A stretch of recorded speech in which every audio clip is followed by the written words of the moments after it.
Hello guys! Ngayon samahan nyo naman akong gumawa ng chili garlic oil. Meron tayong siling pula, bawang, at syempre mantika. Kahit anong mantika ay pwede nyo gamitin. Gagamit tayo ng food processor para mapadali ang mga buhay-bahay natin mga mare. Shoutout nga po pala sa aking biyanan. Hiniram ko lang po yung food processor. Salamat mother!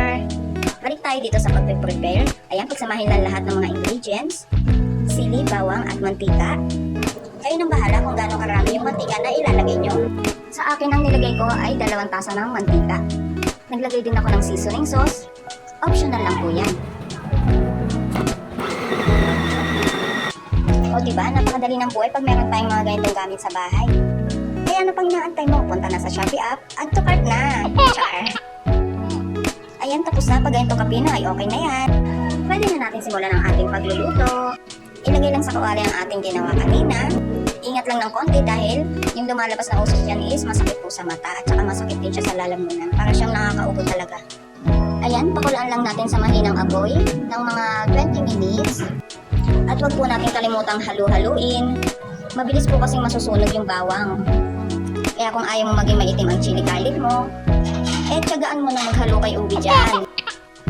Tumatagal nga pala itong chili garlic oil natin ng higit sa 1 buwan. Depende kasi yan sa pagluluto. Kung mas matagal nyo siyang lulutuin, mas matagal din yung lifespan ng ating chili garlic oil. Ayan mga mare, after 20 minutes, magiging ganyan ang itsura ng ating chili garlic oil. Kumapit na yung kulay ng sili sa ating mantika. O diba? After 20 minutes, pwede na natin ilagay yung iba pa nating ingredients. 1 kutsarang suka, kaunting asin, 1 kutsara ng asukal, at 1 kutsara ng toyo. Hayaan lang natin kumulo ng 1 minuto. Nakisabi pa nga sa voice over ko ang manok ng kapitbahay.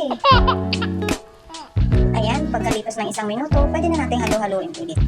Ayan, huwag nyo lang kalilimutan na halu-haluin para hindi naman masunog ang ating chili garlic oil. At sa mahinang apoy pa rin natin pakukuluan.